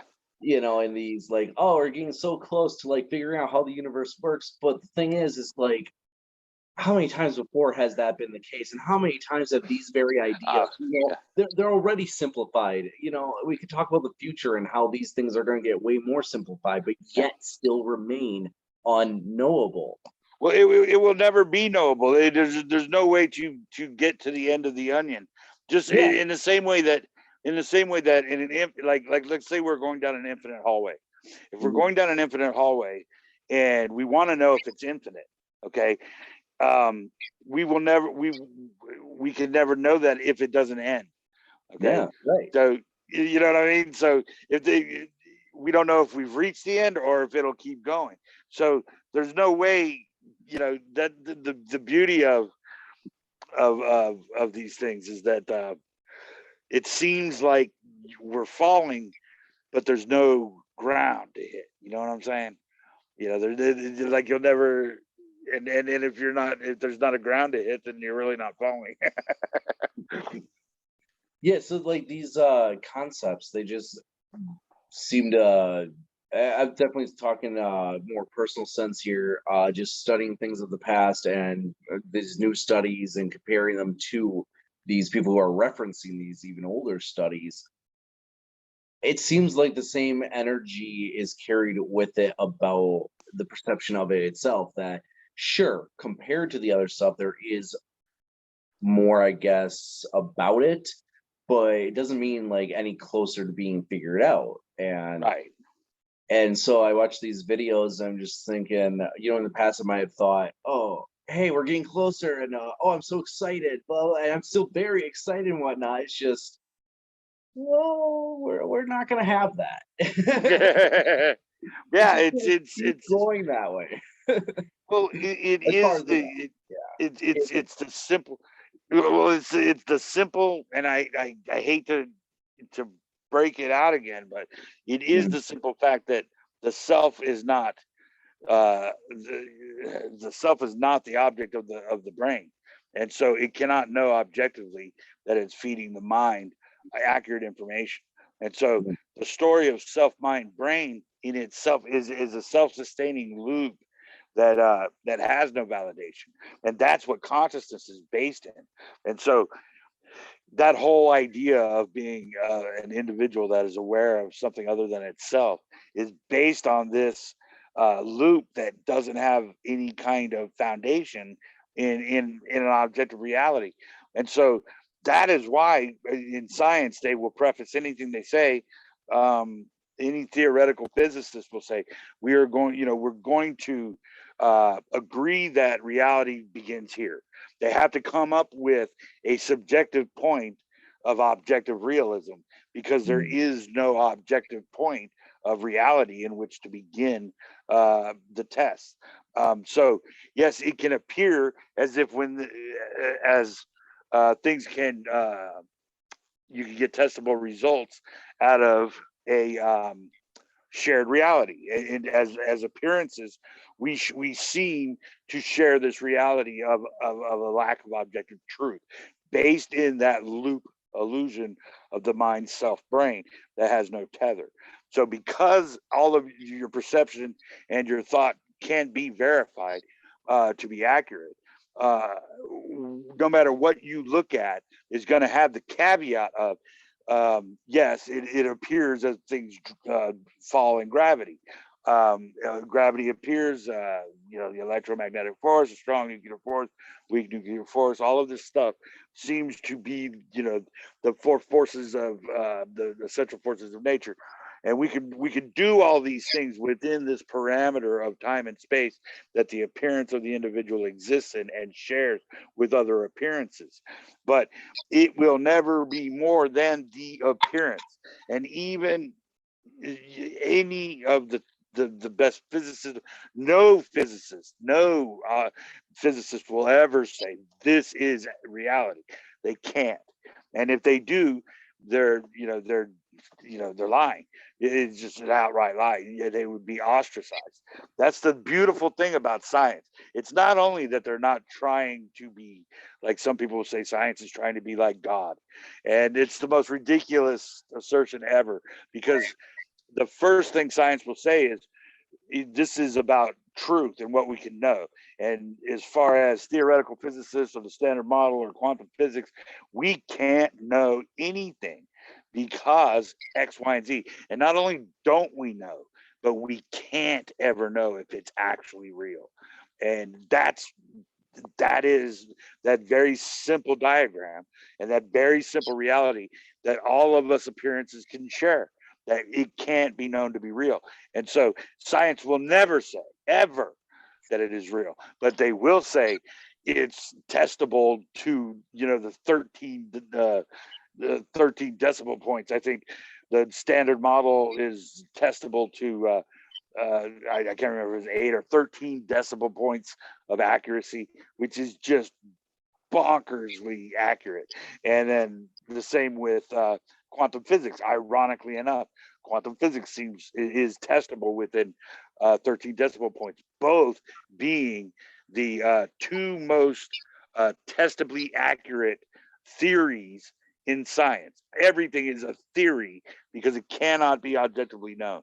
So even though they are both testable within this just incredible razor thin margin of what can and cannot be, neither of these two things that gird our understanding of reality and are both tested to be actually usable. Like everything is the standard model in quantum physics. Everything we use has to do with our ability to ascertain these phones, the TVs, satellites, rockets to the moon and Mars and all that stuff is all the stuff that we know about the standard model and quantum physics. Yet the standard model and quantum physics we can't figure out how they work together. They don't. And where they can't coexist as we understand both different theories. And yet the gray area is, or where they're looking at the theory of everything, is what they're trying to figure out, how these two things come together. We cannot figure out where does the standard model end and quantum begin, and where does, you know, quantum begin and the center model end? We can't know that. And we, you know, as far as all of those theories, you know, the more you want to dig into them, the more paradoxical they get, and the more they show that you can't know. It's not that you don't know right now, it's that no human will ever know if it's actually true. And so that, and the beauty of it is you're going to find that reality in everything. The reality is that you can't know it's real, and that's our reality. And so from this amazing positionless position, all bets are off as far as you know, even the, you know, the attainment of knowledge is a complete, it takes on it's meaningless to say knowledge in an objective sense, but it can appear to say, you can teach me how to drive your truck, right? And I can learn how to drive that truck. But that is the appearance of two individuals learning about an apparent happening or apparent tool, whereas that will appear to happen. And yes, I can teach you how to make a sandwich really good or something like that. But we can't know that that is actually happening. And so knowledge in an objective sense doesn't exist. Learning and understanding in an objective sense does not exist because of that tetherless diagram of a lack of an objective truth.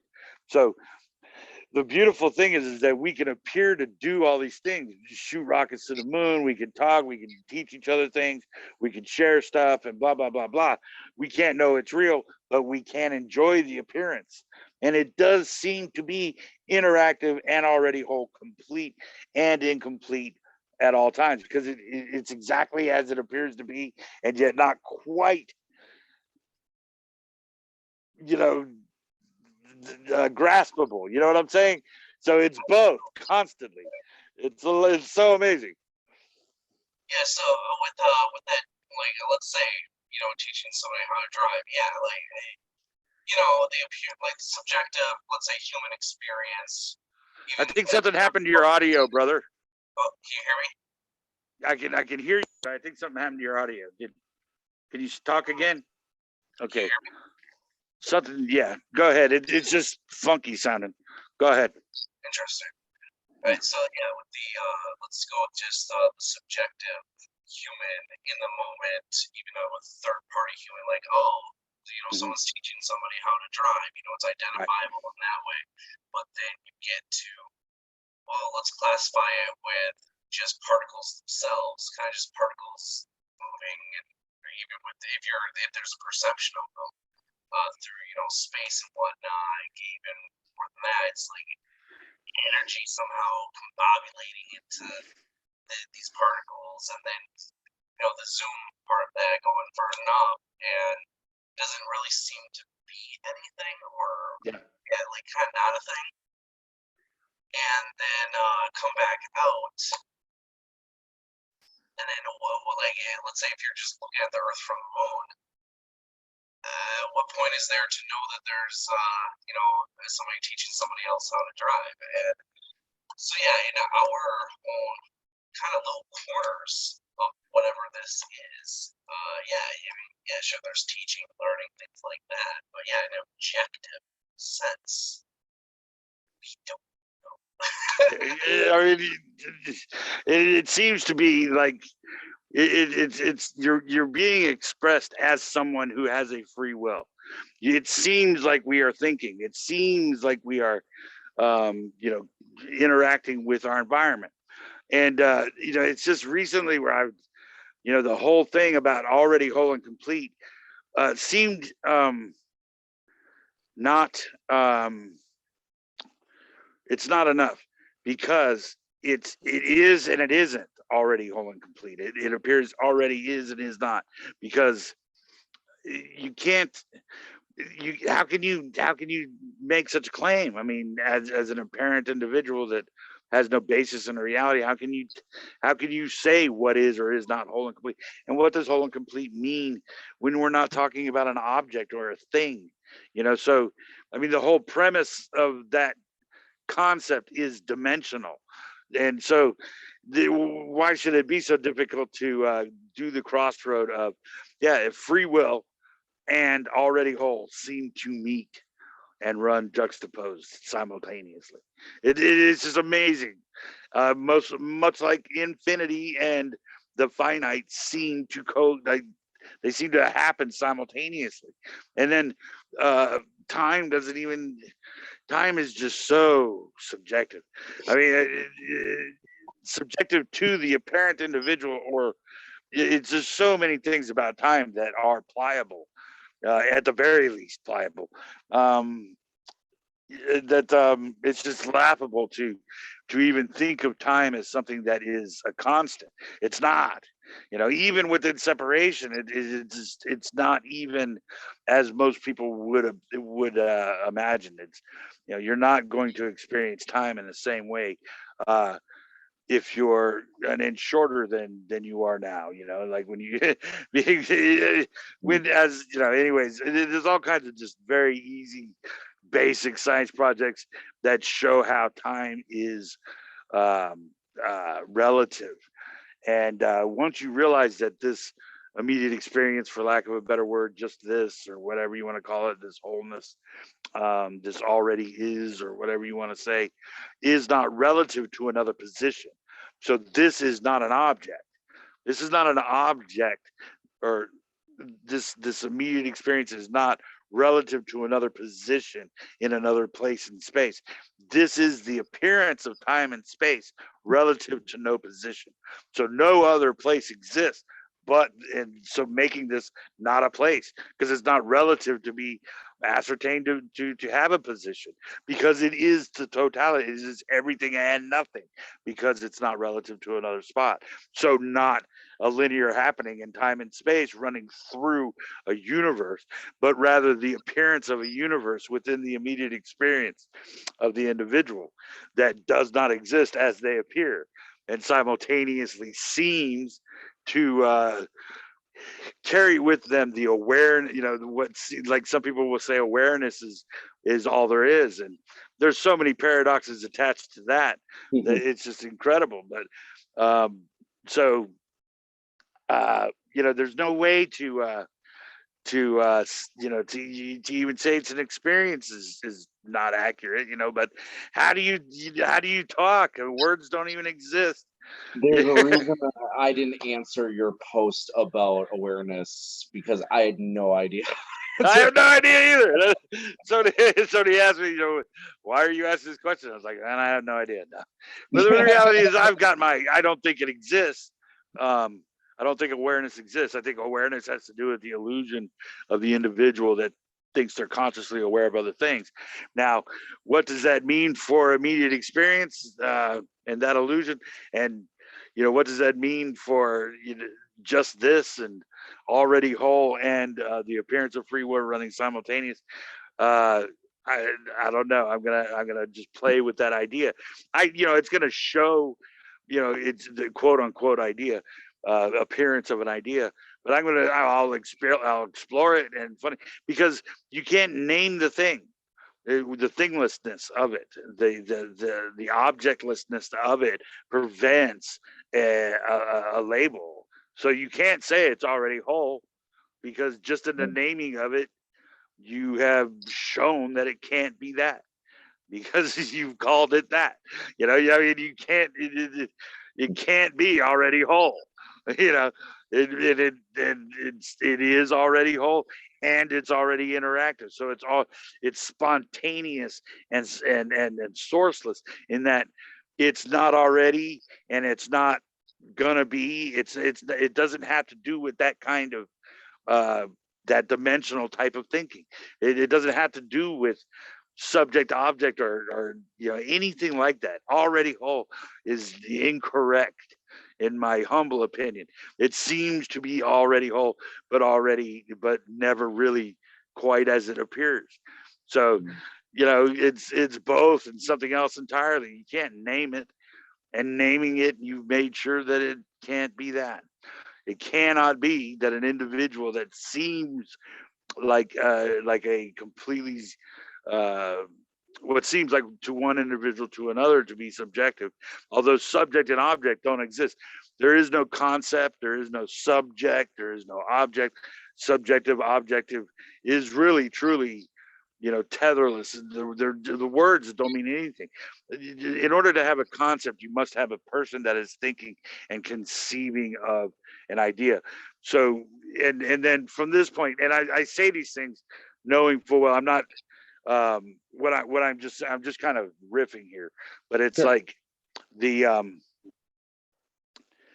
the fact that you can't know that you're actually thinking or that you exist within this paradigm of a reality means that you cannot conceive of a concept. It means that nobody's thinking, nobody's actually doing this. This is just being done somehow within, and also it is interactive some way, because it can't already be, because that would be that is something that seems so obvious to grasp to a certain degree. Like a lot of people can't grasp even that, but the reality is that once you name it, it's not the name, and so it cannot be that. And so it's both complete and incomplete. It's already whole and never as it appears. It is what it is, but is not is. So and in this way it can be just as as I was alluding to before, um, completely freeing in the study of it. I would say study whatever you want. Look at everything you can, and you'll end up right back here where you don't know anything. You cannot know it objectively. You'll know the tribute. You might learn how to, drive forklifts, or learn how to do math better. You might learn a lot about geography or evolution or oceanography. You can look at, cosmology. You can look at physics. You look at whatever you want to look at. All of these, you can look into consciousness, all of that stuff. You will never find a tether to a reality. And so you will end up back here in some capacity in this stateless state of a lack of material existence, and in unknowability, and that's the beautiful thing. And from there, you can walk into pretty much any non-dual meeting you want to, and just listen without having to worry about what's being said being accurate or not, because nothing really is accurate. It just appears. Actually, I had a thought I wanted to share. Sure. Of course, subjective sense here. While you were talking, it was running through my head of what you were speaking of, and I was thinking, okay, so for the sake of this, just for this idea, there's so let's say it's an objective knowing could be known, and that it was grasped, and that all the there was absolutely no separation at that point, and it was a one thing in one moment, blah blah blah.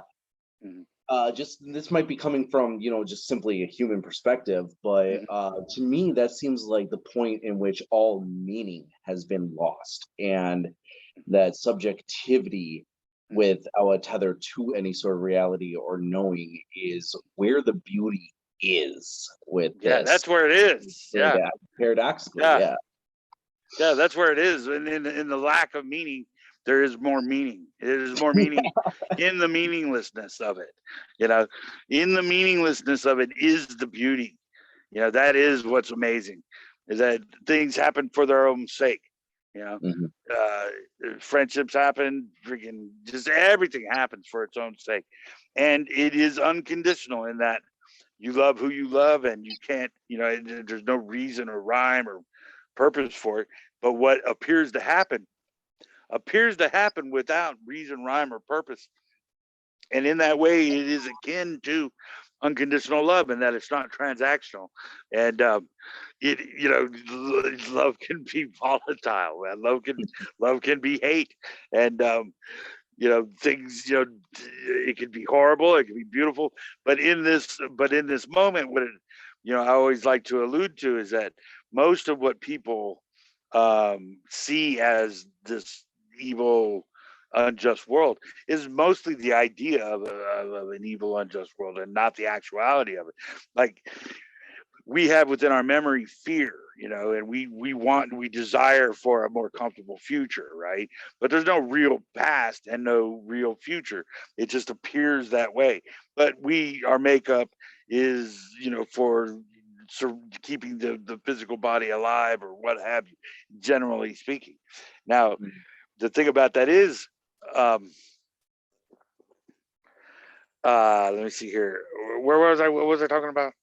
You're talking about like these appearances of even upkeeping, let's say, the body, taking care of it, and then anger and love and hate and these like, things that appear to be. Oh, shit, I lost my train. But it's what it is love and hate and all that stuff. I totally flaked it. But that's the weirdest thing about non-duality is like a million things will run through my head at the same time, and then I lose them all. I lose what I'm talking about. But yeah, it's the weirdest thing. I was not talking about objective reality. What was I talking about? No time. If I may, I think I might have an idea, and correct me if I'm wrong on this. Please, but, please. Yeah, like let's say with these sort of labels we give to the our experience and whatnot, and even the upkeep of the aging of the body, just this story of like keeping death at the door versus letting in, like that's not something that's actually, it's like these are just, seeing the beauty in the meaninglessness. yeah. I think that's what I was talking about. Yeah, sorry, go ahead. Oh, you're good. Yeah, it's to me it sounds like just we have these stories playing out of even the subjective stories under that of just how we kind of perceive things and label, like I said, label things. But really, like, let's say an aging body, in upkeeping it, really you could even, again, it's like the car driving thing, you could have just a bunch of particles or just energy, blah blah blah blah blah. Yeah.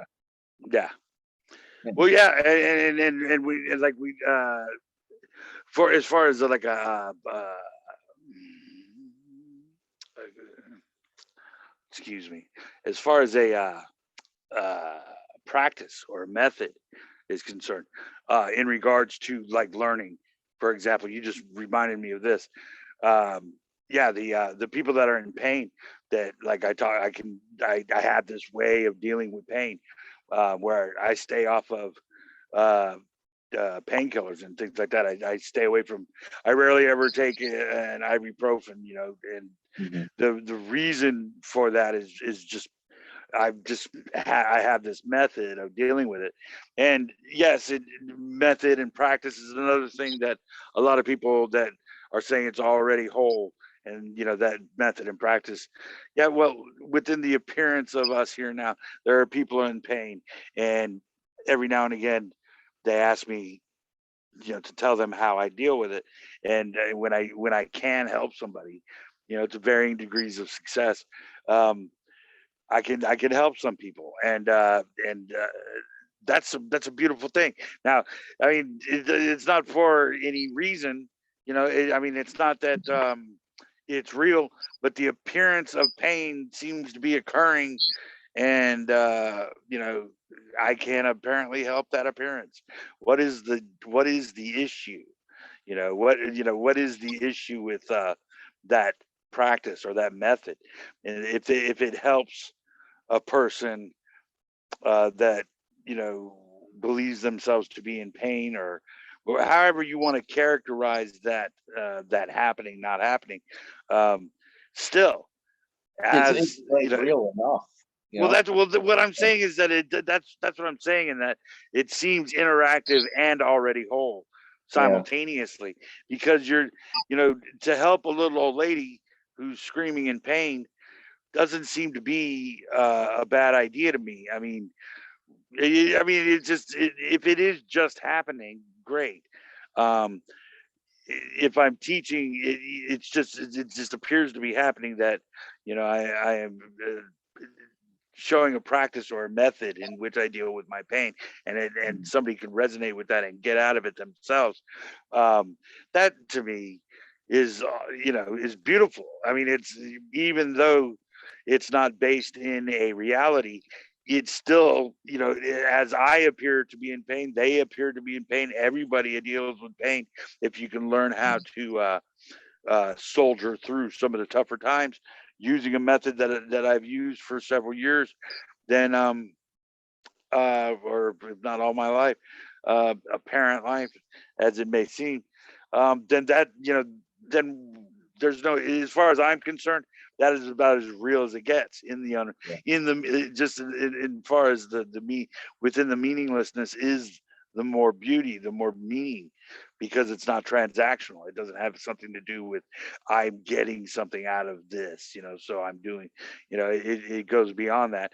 And because it is one appearance to another for no reason or purpose or meaning, it is more beautiful. And that, what can be better than one dream within a dream helping another one? I mean, how can that be?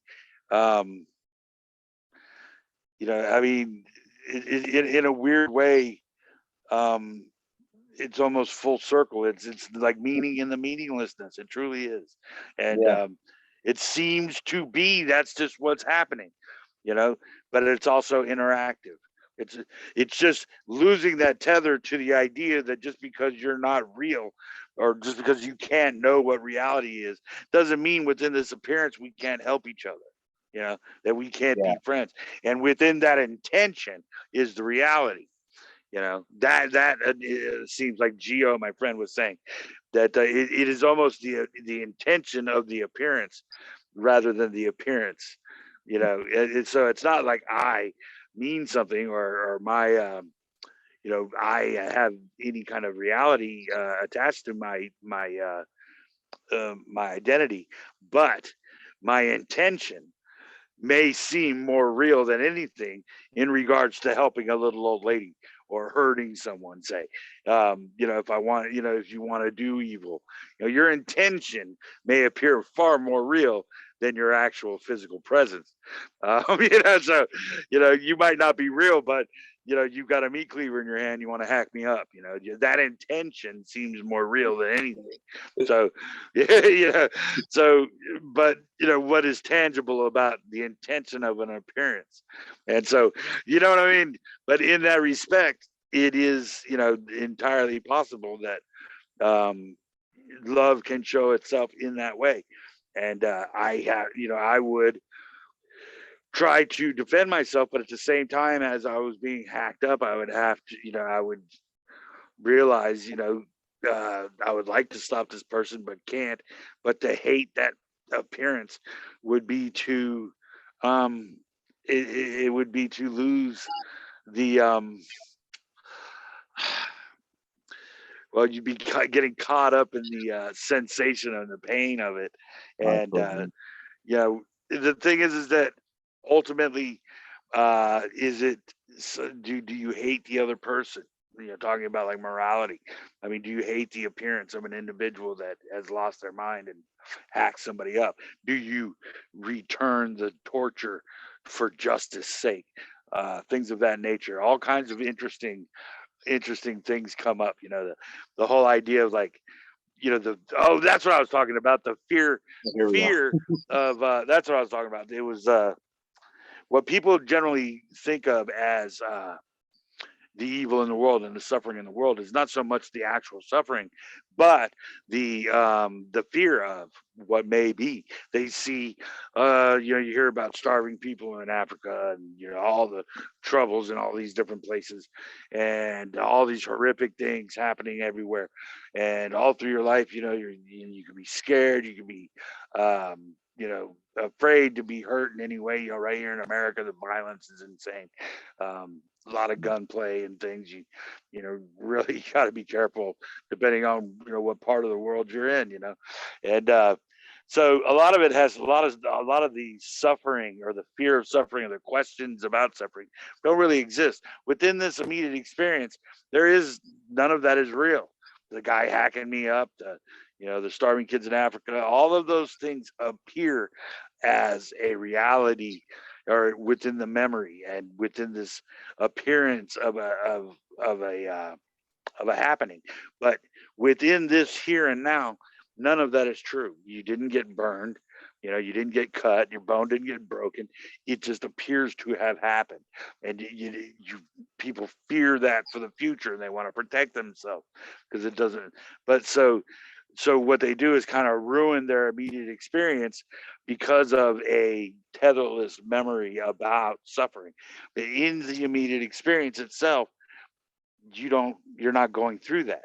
You just fear that, or the appearance of the individual fears that, and it buckles them down into this anxious wreck of of second guessing and all of that kind of thing. The reality is that none of that is true. None of that exists. None of that is objectively real. So the next time somebody comes up and punches you in the face, you don't necessarily got to punch them back. You just got to get away from them. But if you got to protect yourself, you got to protect yourself. And that's just kind of what's happening. But it's not a situation that you have to worry about all the time. And it's not necessarily like somebody hurting your pride by punching you in the nose is a reason to risk your life by jumping back in their face and getting into some kind of altercation that can turn out much worse. It's much easier to take a punch in the face and look at somebody and smile and say, man, my bad, and just get in your car and go. Say, oh man, that hurt my nose. And I've been in that situation where it's like, so literally, get punched right in the face, and you're like, wow, that's a good punch, man.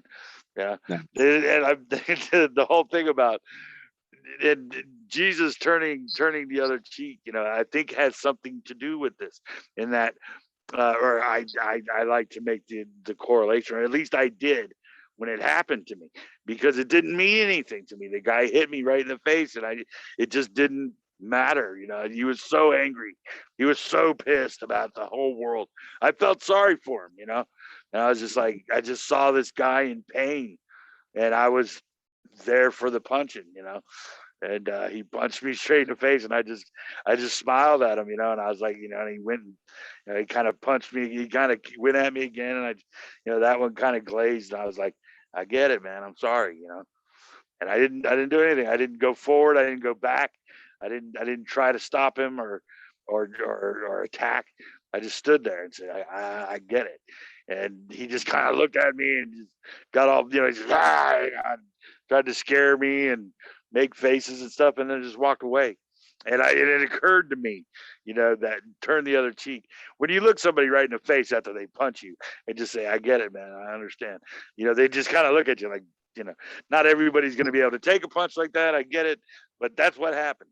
And I think that's kind of what Jesus was referring to. If you look at them as the poor appearance that it is, this poor guy thinks that all these things are happening to him, and all this evil stuff, and all these people are against him, and everything's against him, and he's going to lash out against the world. And it's really sad. It's really kind of a sad state of affairs. And but then that just kind of occurs in the moment, and you don't see it as something that, like, I must defend myself now because of this guy. I must now attack him, or some, I'm going to beat him up because he did something, that crossed the line. It doesn't work that way. I just didn't see it the same way. And it occurred to me, that whole notion of turn the other cheek might not mean exactly what people think it means. Just get your ass kicked. No, it basically means that if you take a smack to the head and just look at the guy and say, I get it, he's gonna think twice about hitting you again, because it's like, if you're willing to just sit there and take that, I mean, it just kind of, it pulls them out of that weird place, you know what I mean? And so now it's not, if you were to try to defend yourself, then there's this big scuffle. But if you don't do that, and you just stare him right down, or just stare at him, without, in almost a passive kind of way, not a passive, not aggressive, but in that totally neutral zone, and just say, yeah, man, I get it, man. It sucks. Yeah, I feel you. You know, that's it. And that's what I think he meant. You know, you basically take your aggressor out of his ravenous dog phase. Yeah, like the recognition of them and their struggles, but then the dismissing of their actions of what they're doing to you without like returning that, reciprocating it. Yeah, it's beautifully, that was a beautiful story because, when I was a child or even growing up, even a little bit further, I would think about, what would I do in these situations? Thing is, these situations never happened. And it I don't know, it's just the beauty of what you just said that I can't quite express like what that means to me, I suppose. Hey, man, look, dude, because that seems like a really good note to bow out on. I'm getting kind of tired, and I kind of I stayed up all night because I wanted to make sure to be on time. I didn't want to go to sleep and because Same. Say what? That same thing. I stayed up all night. I stayed up all night long, and because I can't trust my phone on my I can't trust my phone alarm clock. For some reason, no matter how I program this thing, it will not wake me up. And I need to get one of those old school alarm clocks so that I can trust being able to go to sleep, because I've missed a couple of like I was late for a couple of appointments throughout these past 6 months, and it cost me dearly, in a couple of respects. And I don't like being late. So when I have an appointment, I could stay up for days waiting for that appointment, and it's like, but I will not. I do not like being late, and it keeps me up all night long. But you know how it is. Remember, like when I remember a lot of times, it's like you can't sleep until right before you gotta go to work. Right before you gotta do the thing, right? So it's like 20 minutes before you're supposed to actually, go to the appointment or something. You're like nodding out for the. It's like now I go to sleep. Now I'm fading out. Yeah. But no, but yeah, I had a great interview with Walter last night, and that happened, and I hope you don't mind. I mentioned your name once, and talked about how he was asking me what kind of people were in the group and this and that, and I said we got all kinds, man. And I mean, and I was talking about how we were going to do an interview and how happy I was that you come out of your shell quite a bit, and you're giving me this opportunity and this honor of having this and on record, and we're just a couple of guys laying it out there, and as far as the beautiful thing is a couple of people I'll tell you about it later, but man, there's a couple of people that you would never guess actually watch some of these links where I'm just talking to friends and stuff that aren't necessarily well-known people, and they say that they like those the best. And you would think that these are fairly popular people that want to that you would think that they want to look at the other popular more popular guys, more popular speakers, but no, they say they like the ones where I'm just talking to regular people the best. So this will be watched, and by not a whole lot of people, but by some. And I just want to say thank you so much for allowing me to do this with you. I mean, thank you for your invitation, and yeah, I'm totally cool with any reference to me. Like you said last video, if it happens again, I'm in that place for it. So yeah, let's do it again, man. And my group, and let's do a one-on-one again. I'll call you. If I say in about a month we try to nail down another time, or whenever it's flaking, whenever it's happening. Just like this one, it just kind of happened. Yeah, exactly. And let's tentatively plan for a month from now. Yeah, something like that. We'll talk in another month and see where we're at, and do another one. See what's shaking. Sounds good, brother. Thank you, Ryan, man. I'll talk to you later, brother. All right, have a good day, night, whatever is there. Day. I'm gonna hit the sheets, man. I'm out. I'll talk to you later, brother. All right. All right.